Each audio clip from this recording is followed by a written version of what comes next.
I'm pleased to be joined today by Dr. Kim Meidenbauer. She is an environmental, cognitive, and social neuroscientist and postdoctoral research fellow at the University of Chicago, as well as an incoming professor at Washington State University.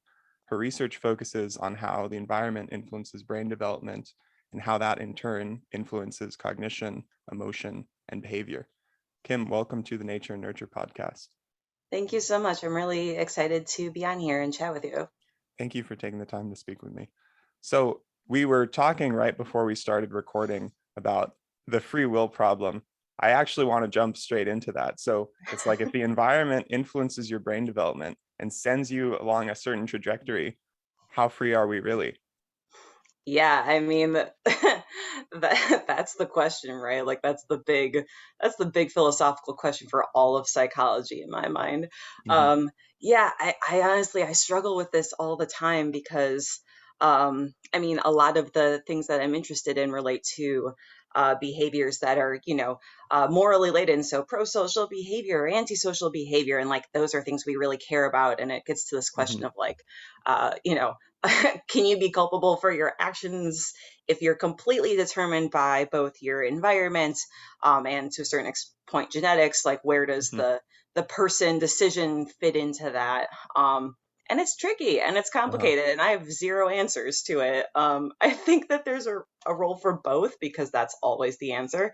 I Mhm. think I personally think there is free will, but I also think that people tend to uh, underestimate the role of the environment Mhm. uh, in both development and like current circumstances.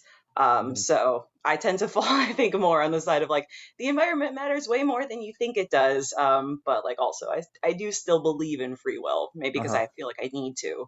Yeah, yeah, we all have like this intuition of our free choice. It's surprisingly hard to argue for once you get like academics making a strong case against it. And it's like, and the funny thing is that if that's true, their argument is true, then they're not really making the argument. They're just like set up to make the argument. Yeah, exactly. Uh-huh. And then your Yeah. brain hurts a lot thinking about it. But yeah, you mentioned the environment is impacts our brain development and our behavior more than we think. Can you give some hmm examples of that? Yeah, so I'll admit that I'm a little bit less on the brain development side. I'm like much more kind of on the neural processing, Hmm. kind of in adulthood, and then kind of how it affects our behaviors in the moment, and like long term exposures and things like that. So I guess the kind of like the most obvious thing that I think about when I think about like an environmental factor that has like a really powerful effect on someone's behavior um, is that of like heat and crime rates, and how you see Hmm. like huge spikes in violent crime on really hot summer days and things like that. And like heat stress is something I'm really interested in, how it can relate to aggression, that sort of thing. But it's like it's such a powerful effect. It's like almost unreal. The relationship you see, and it's like, I think everyone's had the experience of like being physically uncomfortable due to the heat, and then like I don't know, acting out with like slightly more Hmm. anger or aggression than previously. And it's like, I don't even think that people necessarily think about the fact that they're being influenced so much by the immediate environment. They just Right. notice that they're angry, right? Huh. But like it, it matters. It affects your emotion. It affects your emotion. It affects your cognitive processing. It, Hmm. has downstream consequences on all kinds of behaviors.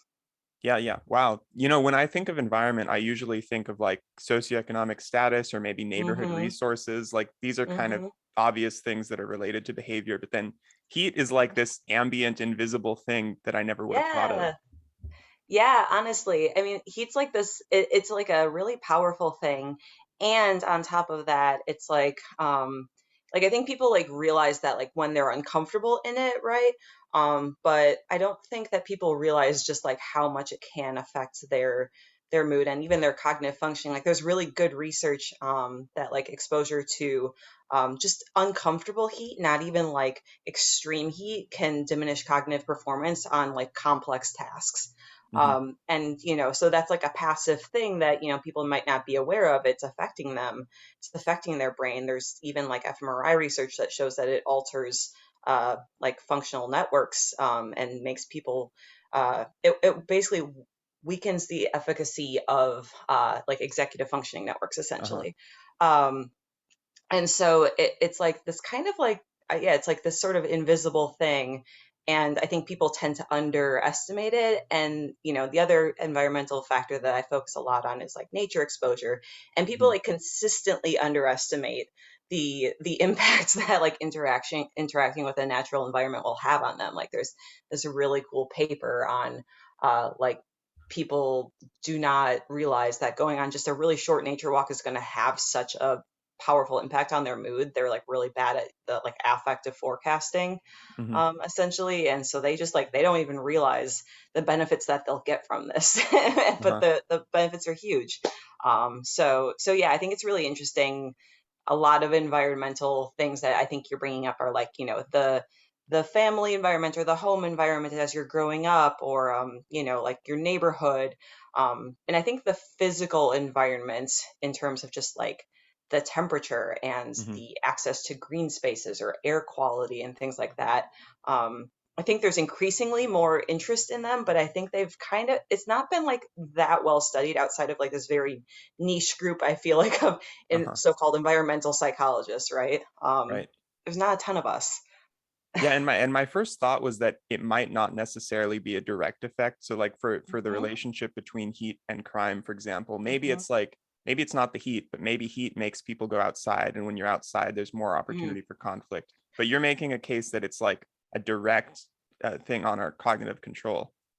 Yeah, so I think that's actually like, so that's a question I'm actually very interested in, because there is that sociological, or I guess it would be criminological theory of like routine activities theory, right? So on hot summer days, more people outside, more opportunities for, either victim availability, and that sort of thing. And the way that I've sort of conceptualized this in my mind, and I've started doing some work to try to kind of disentangle these two things.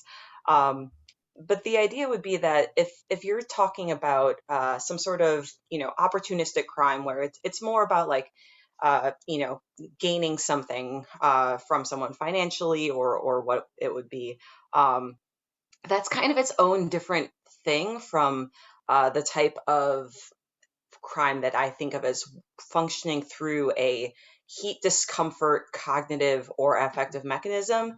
And that's more about being in a situation where you are, for example, provoked by someone, Mhm. and you have the opportunity to like de-escalate and be like, hey, you know what, someone provoked me, I'm not going to react out with some sort of act of violence or aggression.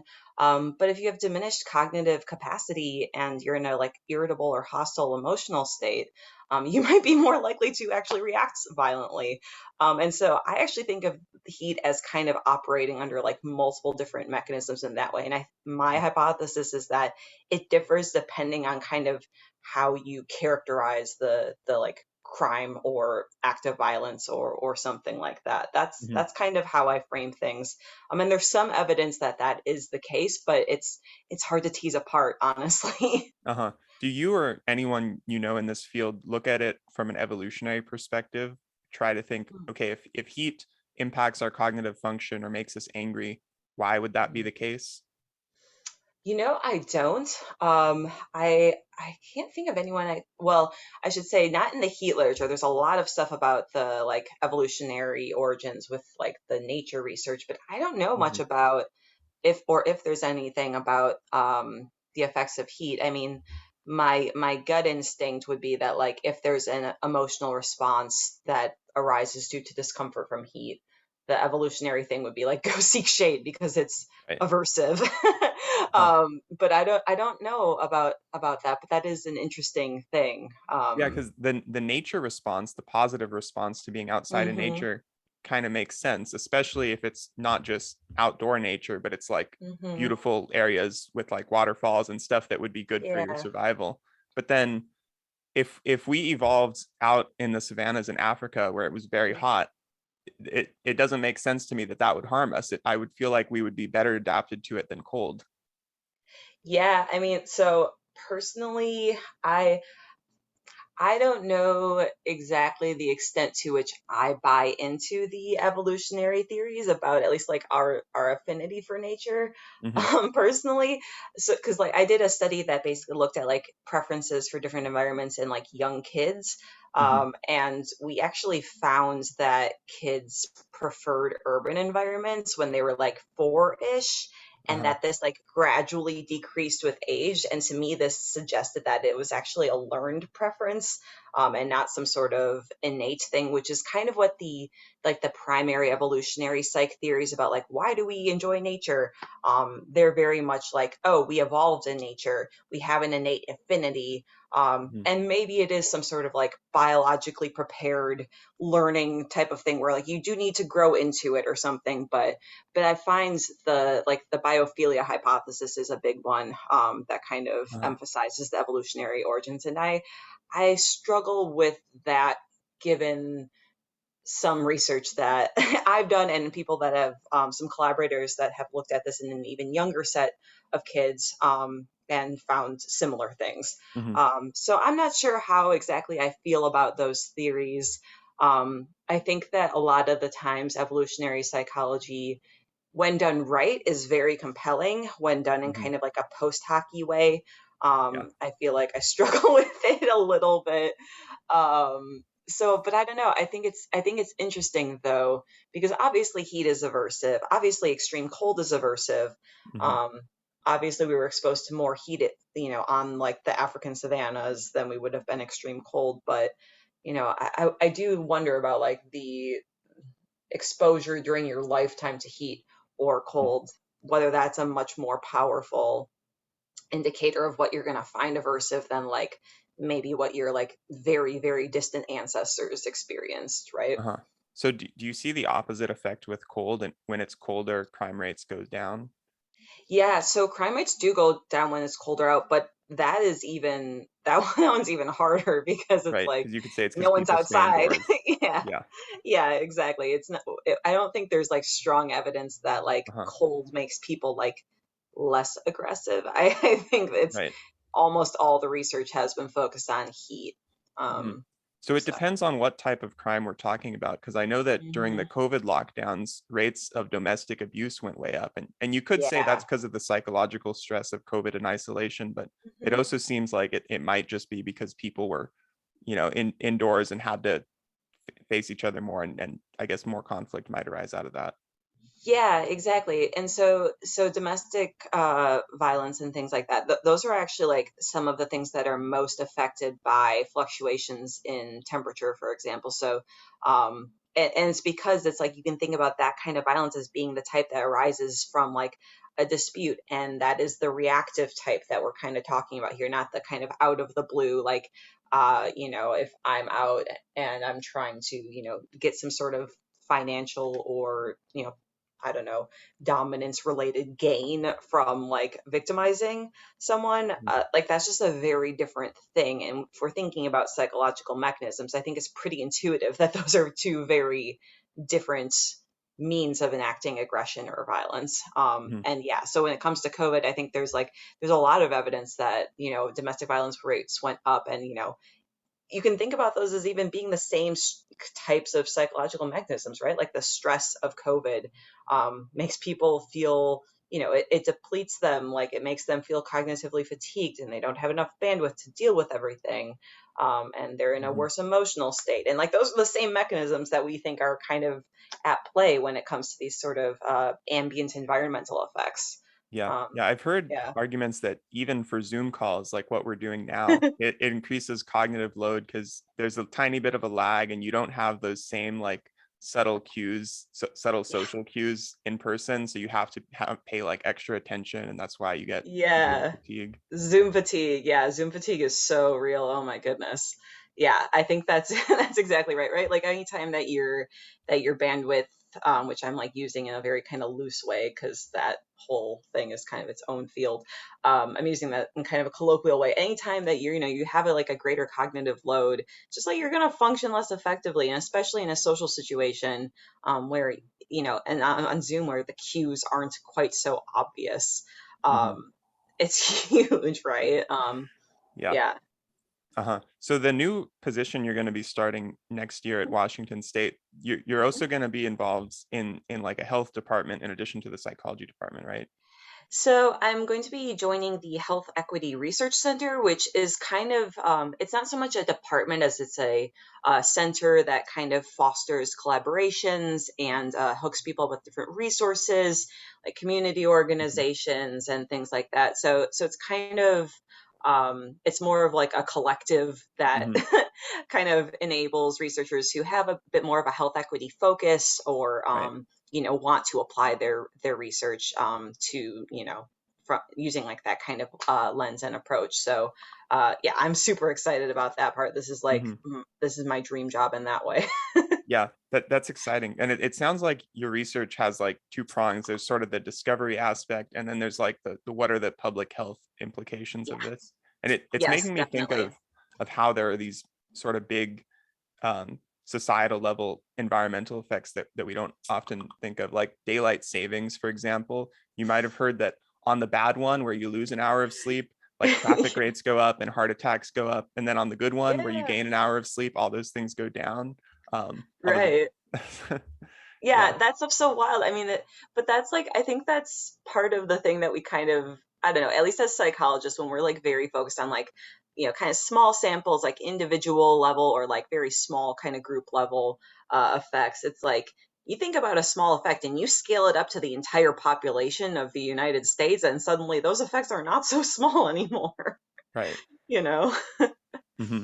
Yeah, I guess it's kind of related to that bell curve idea, where it's like, if you have like two overlapping curves and there's a small difference in the average, like at the Hmm. extremes, they're going to be hugely different. So if someone's at like the tipping point with for their Hmm. immune system, let's say, and a tiny bit more stress could bother Right. them a lot, but even if it wouldn't bother the average person.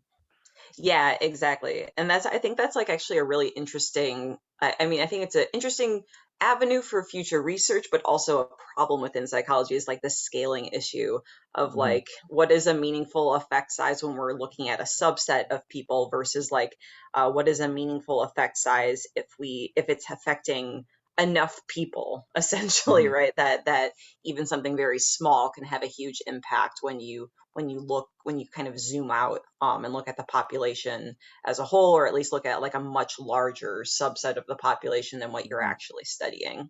Uh-huh. So I imagine that your work might be less experiment based and more like working with these big national data sets like ABCD. So actually, you would think, but no, actually, I haven't actually worked too much with like ABCD or anything like that.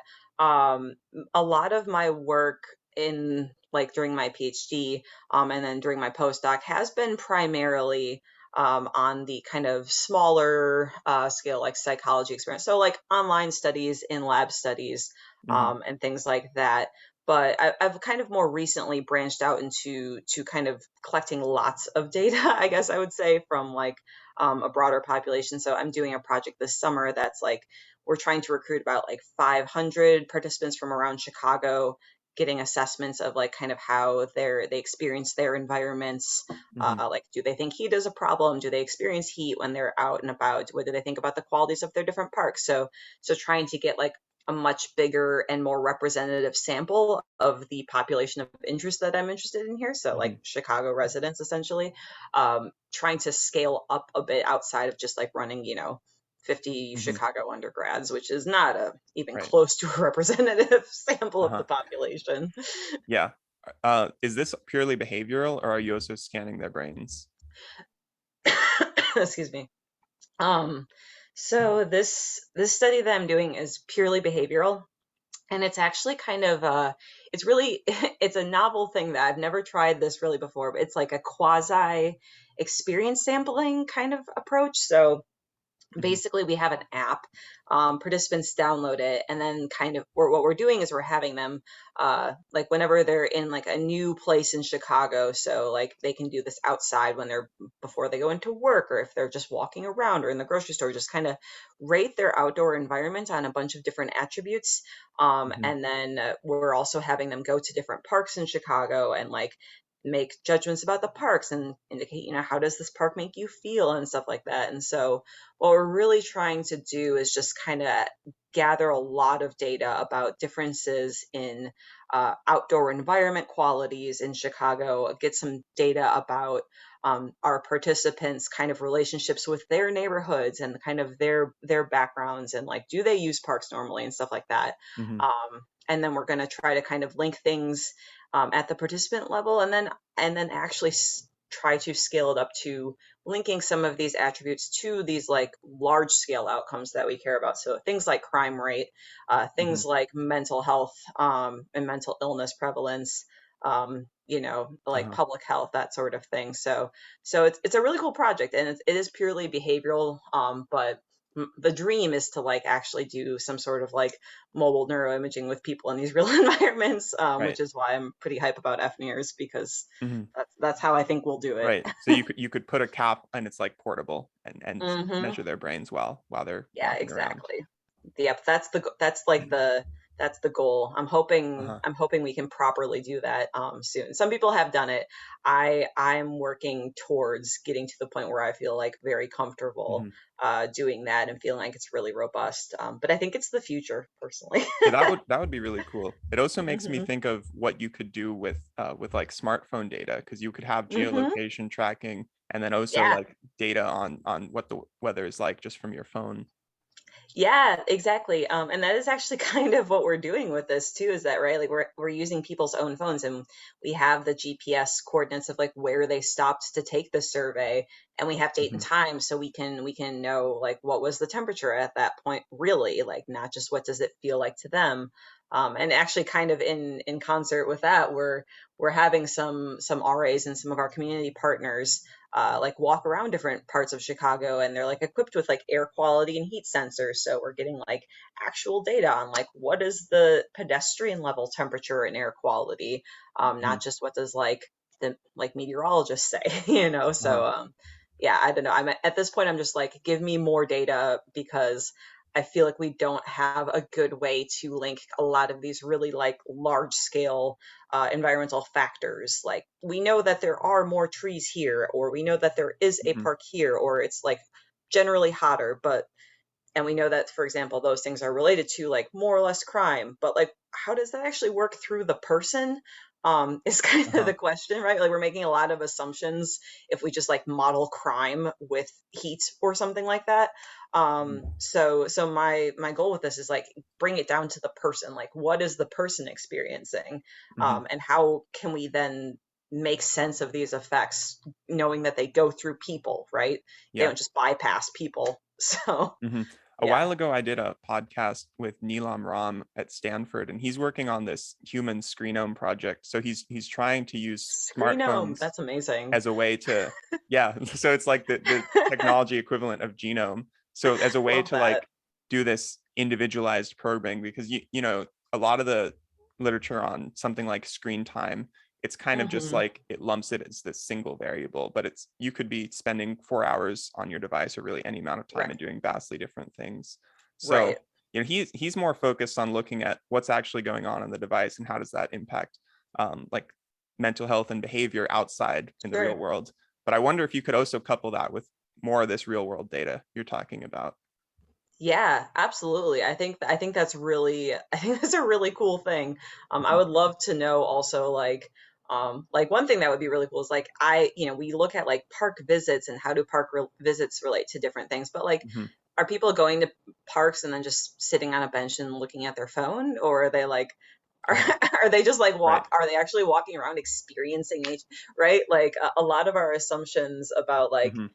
the benefits of nature involve you actually noticing the nature, and if people are Right. just like walking around on their phones, that's But different. you That's could not the have same the thing. optimistic or pessimistic view about that. The pessimistic one would be like if they're on their phone out in nature, they're missing out on Hmm. all the benefits. The Hmm. optimistic view might be something like, let's say they're on Twitter, and when they're cooped up or hot and angry on Twitter, they're going to be like getting in Twitter wars. And then if they're out in nature on their phone on Twitter, they're going to be like all positive. Yeah, I mean that would be the I mean I would say that, the ideal would be they wouldn't be starting like a Twitter war, but that being said, if they're going to be in the situation where they're provoked on Twitter, yeah, I'd rather have them do it in a public Mhm. park than a non-air conditioned apartment on a hot day. Do you I know think of it would any turn out natural language better. processing research, whether it's with heat or other environmental data? So you could Hmm. predict, for example, that on hotter days, you're going to find that social media activity is using more like hateful language, perhaps, if that would tie in with the Yeah. anger and You know, crime thing. that's such a good idea. So that's actually funny because some people in the lab that I'm currently in are using like Twitter data and natural language processing to look at emotions. It using basically Twitter, I should say tweets. That because I know how to use the language here. They're looking at tweets when people are either seemingly in parks or mention like nature or things like that, and Hmm. trying to kind of like use that kind of natural language processing to like get at differences in affect based on whether people are tweeting about like nature or parks or things like that. So my colleague Kate Schertz is kind of heading that project. And I think that's also kind of the future Hmm. in a lot of ways, because it's like you're getting like real data, and it is messy and it's imperfect, but it's like it's real and there's a lot of it. And I think Hmm. that that same approach applied to heat would be really interesting. Because Hmm. there's like the Twitter hodometer, right? The thing that tracks like the overall positivity essentially of like all tweets on Twitter. Uh-huh. It's like a thing that just exists. And I remember I was doing an online study and I had it scheduled. It was going to be on MTurk, and I just had it scheduled for like, oh, I don't remember the exact date, but it was like 2020, early June. And I set it to go on like a Thursday to start on Monday. And it was like that weekend was when George Floyd was killed, and then there was the Black Lives Matter protests. And it Hmm. was like I accidentally set my study live on like the record low points in all of Twitter history from the Uh-huh. past like 10 years.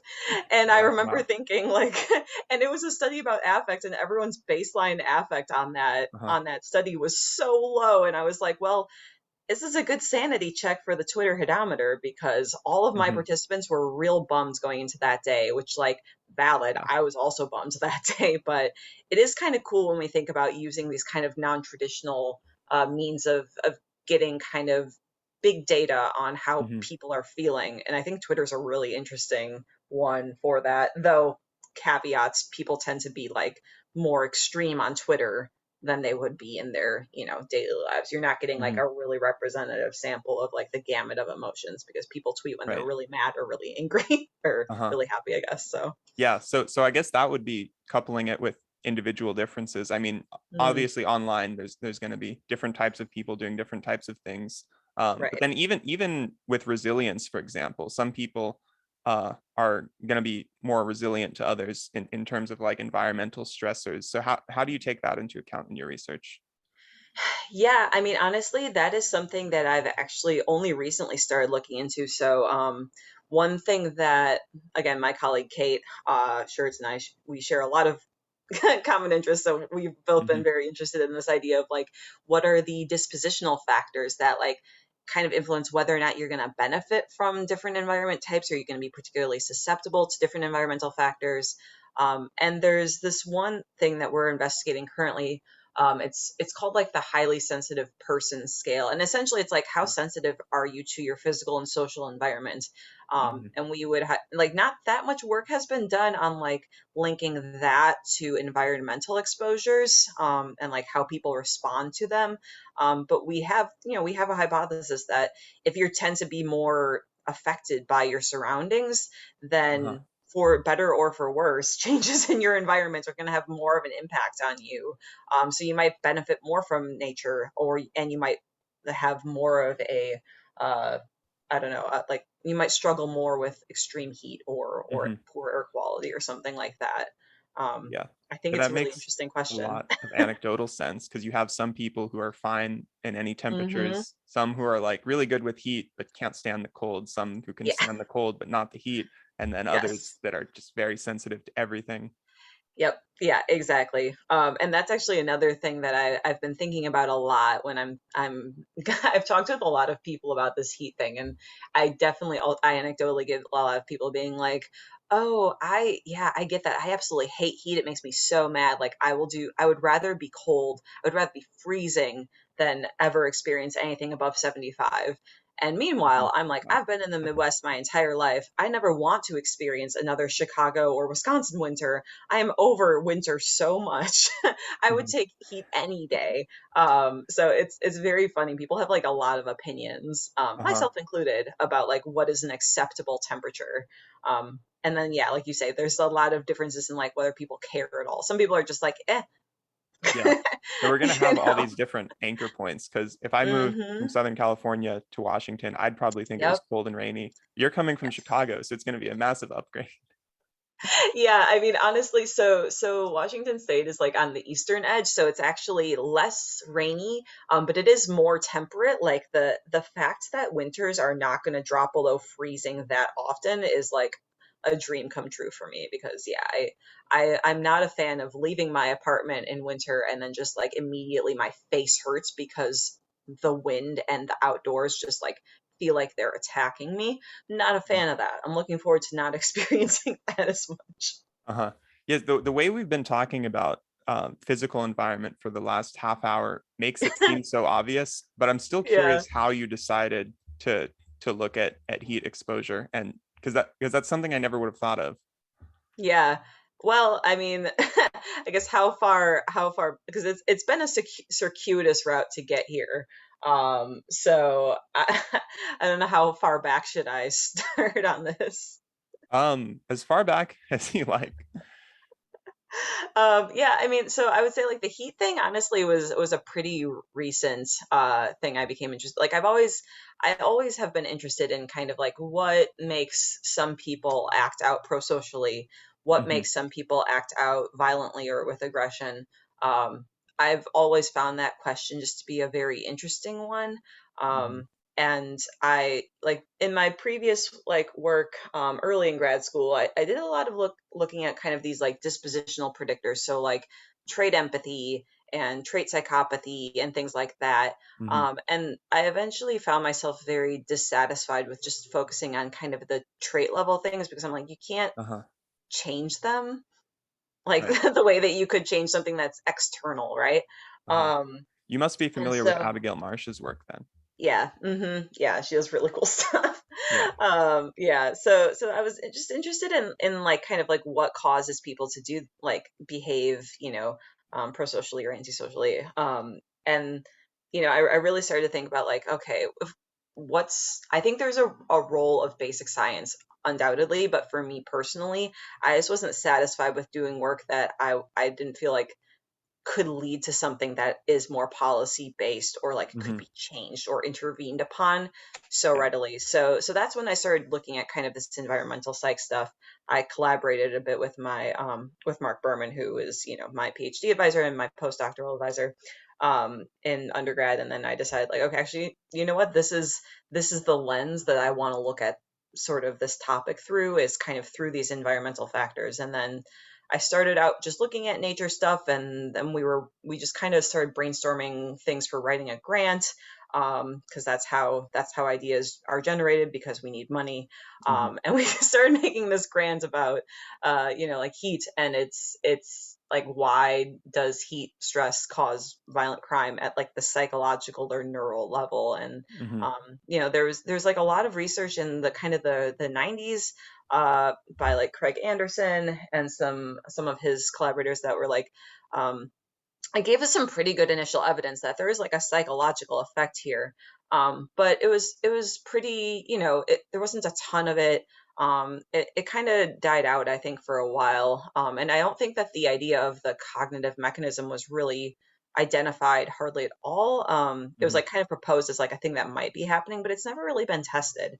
So that's another thing that I've become very interested in like it might not just be that people are angry in heat. It might be that there's a whole Uh-huh. confluence of different things happening to people psychologically, and things that are affecting their brain Mhm. that would make them act this way. So it kind of was just like a, I don't know. In some ways, it was kind of out of nowhere, and in other ways, it was like a Mhm. logical extension of kind of how I'd been Yeah. thinking about things for a while. Yeah, so earlier you mentioned contrasting like these broad physical environmental variables with like neighborhood and family environment. What Hmm. made you more interested in that than looking at like the more smaller scale? Yeah, honestly, I could have seen myself interested in that. There wasn't like anyone. I mean, I should say that I became interested in this physical environmental stuff because of collaborating with Hmm. Mark, and then being like, oh, this is so interesting and cool. And so it's Hmm. not so much that I was like, oh, this is more interesting. It was like, this is the thing that was Yeah. immediately in front of me. Uh-huh. um, so I won't say that I like chose this over something else. It's kind of just where I landed. But I do think that, I mean, I, I don't know. I feel like there's like a lot of research in like developmental psychology in particular that does focus on that. Hmm. And I think that the kind of the environmental psych world is still relatively small and new, but growing. Yeah. So I'm excited to, I feel like there's still a lot to be done, Uh-huh. which is exciting to me. It shows how much your thinking can kind of get boxed in because I like I mentioned at the beginning, I tend to think of environment as like um, social and familial environment. Hmm. But then the cool thing about that is that once you sort of have this broader perspective, a whole bunch of new questions can be asked, even things that are literally invisible, like heat, or in the Yeah. lab I'm currently working in with Carlos, air pollution, which are like these Yeah. tiny particles that are again literally Hmm. invisible but have measurable effects on brain development. Yeah, exactly. Yeah, I love the idea of like there being these kind of invisible influences that like can be intervened upon. Like, Hmm. it's the best if like we find out that these things are having these effects. We understand how, we understand the mechanisms and like why they cause things, because then we like have very clear Hmm. means to intervene upon them. Yeah. And it's like people might not even need to notice them in order, or be like super aware to benefit Hmm. from them, which I think is just like the coolest thing, Yeah, the the most exciting for me. intervention seems key because it sounds like our research we are interested in very similar outcomes, but then if for me it's motivated by like this free will question, then I'm most interested in the parts that can't be changed because it's like, oh, if those can't be changed, what does that say about our behavior? And then for you, it's like, oh, those can't be changed, so I'm not going to worry about them. What can we Yeah. focus on that can lead to some public health intervention? Yeah, that's basically right. But I think scientifically I'm with you, but then like my brain hurts too much when I think about the free will question, and I'm like, you know what? I'm gonna let you philosophers and people that are just in that Uh-huh. wreck your brains over that Yeah. really impossible question. I'm gonna focus on this thing. I've also noticed in neuroscience, especially this like continuum. On one end, there's like the really philosophical questions that are kind of hard to get funding, and then on the other Hmm. end, it's like the more medical you get, the more money there is. So there's Right. constant trade off. Yes, definitely. Yeah, and I mean it's even more so the case if you're looking at like NIH funding, obviously, like Mhm. they're not interested in like a question that you think is cool and might just advance science without having some sort of clear health implication. So, yeah, I mean, I will also say that like it is nice from a, because the research that I'm trying to do, it's not cheap. Like if I'm trying to get a lot of participants, I'm trying to get like Mhm. really good ecologically valid data, do mobile neuroimaging, like that's not negligible. So Mhm. funding is like it's part of it. Like I wish it wasn't like the driver a lot of the times of like kind of what people end up studying, but it's like it is a fact of kind of the Mhm. position. And so it is nice that I think people are starting to care more about and notice about the environmental effects that I'm interested in. I think people are becoming increasingly aware of kind of the existing environmental justice problem that we Mhm. have in the US, and environmental inequities and things like that. And honestly, as much as I hate to say it, it's a good time to be doing research on heat stress, because I think climate Mhm. change is like an Right. extremely salient thing that a lot of people are starting to really come to terms with and starting to care about. Hmm. So it, as much as it's like the worst thing I can think of to like benefit from, I also am kind of benefiting from it. So I don't know. It's weird. Yeah. It's a Yeah. There's sticky so many situation. of these indirect effects that can contribute. So it wouldn't just be like increasing temperatures or rising sea levels, but Hmm. it would be like every single little ripple effect that can result from those things. Yeah, exactly. So you're starting your own lab in I January. am. Yes, I'm very excited about it. What is that process either looking like now or gonna look like? And so this could be a good chance to Hmm. pivot into future research goals of yours. Sure. Yeah, so yeah, I will admit that. So I'm starting in January. I have like a lab name, a lab logo, and a lab plan, like for things I want to study. Uh-huh. What's the name? But the the name is the Social, Cognitive, and Environmental Neuroscience Lab, which, if you abbreviate Mhm. it kind of cutely, is the Scene Lab. Um, That's cute. which also, yeah, It's fitting. yeah, exactly. My closest friend made a like a lab logo that's like a really cool scene within a brain, and I'm Uh-huh. like obsessed with it. She's amazing. She's so talented. So like, yeah, so I have the name, I have the logo. I know generally what I want to study, but it's also the forming the lab is, it's interesting because it's like not only am I thinking about like what do I want to research, I'm going to be recruiting like PhD students, and so this is like for me a really interesting time to be thinking about like what are the things I value in Hmm. prospective students, and like how can I set up my lab so it's very inclusive and like make it a really welcoming and good place for trainees, Uh-huh. right? Because like lab environment, as someone who studies the environment, lab environment is a type of environment and it's Yeah. important. And so I think right now I'm spending a lot of time just trying to think about like what are the things I value, what are the things that I want to prioritize to like foster the well-being of my future students, Hmm. and stuff like that. So this has been an interesting exercise because it does sort of feel like, you're like, oh, you've been a postdoc, oh, you know how to do research, okay, go be a boss, go be Uh-huh. a manager of your entire lab, and you're kind of like, okay, sure, I'll just go do that. Yeah, sounds good. There's a chance that like 4 months from now, during application season, people are going to be looking you up and then see this and possibly be listening right now. Oh no, what have I done? Hopefully I don't say anything too dumb the rest of this time.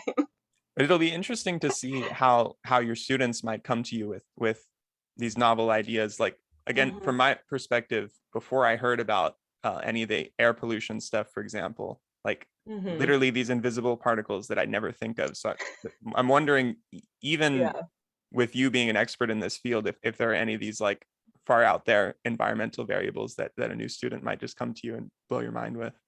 Yeah, undoubtedly. And that's actually kind of why I feel like I struggle to be like, this is exactly what my lab's going to do.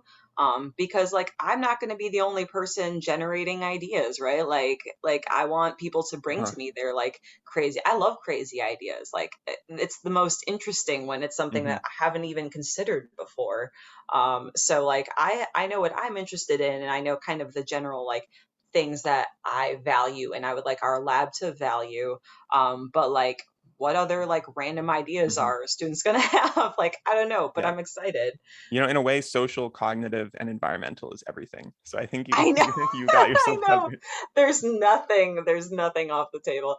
I actually was, I was like, I'm missing like one word. I guess I'm missing affective, Hmm. but like also I do study that. I'm like, it's all of the things. I'm interested in all of the things.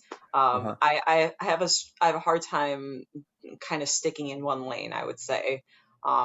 Is maybe my one of my Hmm. flaws is I tend to be like, oh yeah, let's do this. Like, let's look at this. And it's like, oh, maybe you should like focus a bit more. And I'm like, but I'm interested in this. Yeah, I can relate to that.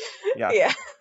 Okay, so those are like the broader goals with setting up Hmm. this new lab. How about stuff that's happening right now? Maybe projects that you're wrapping up. Hmm.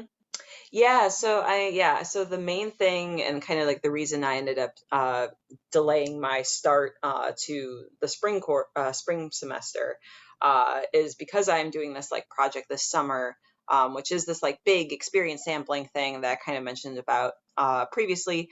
But it also involves this really cool. A really cool part of this project is working with one of my community partners. They're called MAPS Core, and it's like Mhm, meaningful active uh, something in service of communities. I'm not exactly remembering what it is, but it's basically like it's like part STEM education and part like for like high school students in Chicago's primarily South and West sides. mhm, And it's also like an opportunity for them to be involved in like generating policy and stuff like that. And so, one part of kind of the thing I'm doing this summer is I'm working with these high school students and some college students that are kind of leading the way. And we're kind of working on like a mini research project together and kind of having them do some of the same kind of mapping, like walking around Chicago, rating mhm, different parks, seeing kind of what they think are the important park qualities that, as like people that experience parks that come from a different background or situation than me, like what do they think mhm, about kind of their environments, and kind of using uh this partnership to not only like obviously it's a cool opportunity for them and for me, but also like what insights can we get from the like the kids that are in mhm, Chicago that have grown up here and have very like major thoughts about kind of their environments. mhm, And so I'm really excited about that part in particular. And this project, kind of broadly construed, I think is going to go through the summer. mhm, Um, and then otherwise I'm kind of just wrapping up some other projects. I had I've had a study basically ready to go since right before COVID that does look at these like this cognitive and affective mechanism that might underlie the heat stress aggression link that it's mhm. been so close to ready to go, but I couldn't do it with mask mandates essentially during COVID because basically we're putting people in a sauna and heating them up and then giving them tasks. And you Huh. can't put someone in a sauna with a mask on because it's a safety hazard. Oh, really? So yeah, so I don't know. Yeah, we don't have IRB approval for it, and I don't know what the medical considerations are for it. Is it But I'm because the hoping to. humidity like makes the mask So mask wet and then you can't breathe through it as it's much? actually not even it's not even like a heat or like a evaporative, or what's it called, like it's not like a normal sauna, it's like an infrared sauna, so it just like Uh-huh. heats it up without necessarily adding too much humidity. But it's just we just don't have like we it hasn't been tested enough with people wearing masks, so I wasn't super comfortable Mhm, asking people to do it. So I would love to get some like pilot data on that. I'm also planning on creating a similar setup in my lab in Washington.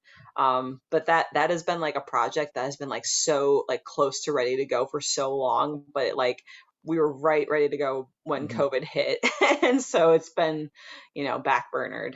mhm, But that's another project that I'm really excited about, and I can't wait to actually do. mhm.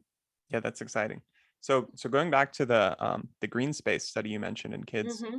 I'm interested in the age-related changes that we talked about Mm, earlier with biophilia, because I remember when I was applying for undergrad colleges, I was really interested in like these modern-looking campuses, like UC San mm-hmm. Diego, for example, and it's like all the buildings are like a lot of metal and glass, and Yep. even sometimes at the expense of like being more Yeah. natural looking. Um, Right. and now I find myself gravitating towards the opposite. Like I like these old school style buildings with a lot of nature. And I don't know what Mm-hmm. switched in the last 4 years. Yeah, I do think it's really interesting, and honestly, I feel like we don't know yet, but I think it's a fascinating question of like what causes this shift. And obviously I think we cut off at like 11 years old Hmm. was our cutoff, and the 11-year-olds still didn't look like the adults at that point. They still had a slight urban preference relative to like their parents and guardians, which are Hmm. 30s, 40s, 50s, basically. Well, I guess also 20s. I forget that 20-year-olds can also have children. Um, Hmm. weird to think about. But yeah, so I think that like that's such an interesting question. And so there is probably something to be said for, I think there's a theory out there, and I can't exactly remember what it is called. But it's like the idea that like being in an environment that is compatible with your goals, or that suits some sort of like need that you have. And I think there's a decent argument to be made for people learning over time that nature is restorative, and spending time in natural spaces has a positive effect on them. And then through learning that, they also start to, maybe seek it out more. There's also just the fact that I think if well, I think personally for me, when I was younger, I was like, yeah, cities, all of that. Like I love cities. I love urban environments. I've almost exclusively been in urban environments. And now that I'm, getting older, I'm like, I'm a little bit more tired than I used to be. Like I don't have the energy to go out all Uh-huh. the time. I'm annoyed by traffic everywhere I go. I'm not mad about moving to somewhere that's much more rural and less of a Hmm. city. So I think it's interesting how people's, like what they think will provide them with some sort of Hmm. benefit or make them feel good, probably does shape what they gravitate Uh-huh. towards, right? Right. Um, So beyond the urbanness, probably the biggest difference about cities is the population density. Is mhm. the research on that, does that show that that's a good or bad thing? Because you could make a case that maybe there's more opportunities to socialize, which Mhm. could be healthy, but then could also be Yeah. negative. So, yeah, so that's actually so another a PhD student in the lab that I'm in right now, Andrew Steer, he has actually done a really cool study looking at population scaling. So he basically looked at the scaling of population size with depression rates, and essentially across different environments, a bunch of different cities. And he basically found that pop that cities with higher population density, I don't know if that's exactly the term he used, but basically the more people, the more opportunity for social interaction, the lower depression rates. And Really? so a lot of yeah, it's a really cool paper. It's a PNAS paper from last year now. Hmm.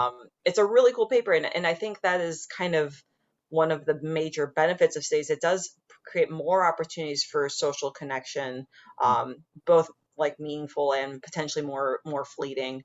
Um, Cities offer a lot of benefits too, like in terms of like the infrastructure and Hmm. generating new ideas because there's more people. So I think there's a lot to be said for viewing cities as a positive. Like I do love cities still, and I still think that there is such a cool uh, thing about having so many people in one space that it generates Uh-huh. new ideas and social connections.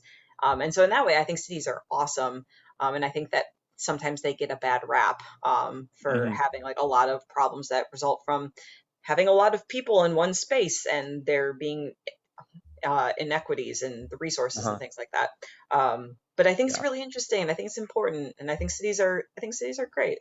Uh-huh. Yeah, so there's pros and cons to all of this. I guess Yeah, it's like a yeah, framing exactly. bias. You might be familiar with this famous psych study, I think from like the 1930s, and Mm, they asked people whether they thought, or no, they falsely told people something like, um, people who are raised in rural areas are better in the military. Why do you think this is? And they said something hmm. like, oh, because they were out in the natural environment and they toughened themselves up, and the city boys are going to be too fragile. And then Huh. in another condition, they said that the city people did better. Why do you think this is? And they're like, oh, because there's a whole bunch of people and it's organized and everything's moving Hmm. so much faster. So the rural people, they just can't keep up in the military environment. And Oh, it turns that's out there's interesting. no difference, but people like created these explanations just based on the initial Right. information they got.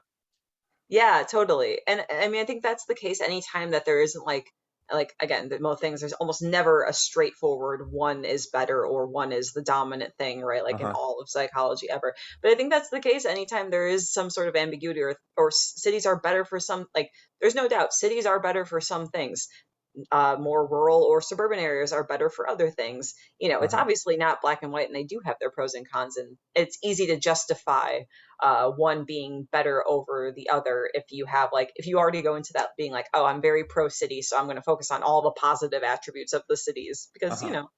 like that's just how we work, honestly. Oh yeah. Yeah, there's that nature nurture interaction. I guess one 100%. hypothesis of that would be that as people form these sort of ecological niches and move towards the ones that are going to be better, you're going to see the Mhm. positive like overinflated across all environments, just because the types of people that fit there would be the ones who Yeah. go there. Right. Yeah, exactly. Like, I think as a rule, people, if they have the ability to choose where they live, they're going to be one, probably more positively rating the place they choose. Not Uh-huh. only because, there's a reason they chose it, but also, people want to make themselves feel like they made the right call. So Mhm. they'll hype up the things that, are positive about their environment because, dissonance sucks, basically. Uh-huh. Yeah. Kim, is there anything else that you want to add, or any other work that you want to share? Oh, not necessarily. I guess we are kind of like running low on time. No, I feel I'm pretty good. This was like really lovely. Yeah, I enjoyed talking with you, and I learned Yeah, a lot. Thank you very much. great. Of course. Thank you so much for having me again. It was really nice chatting.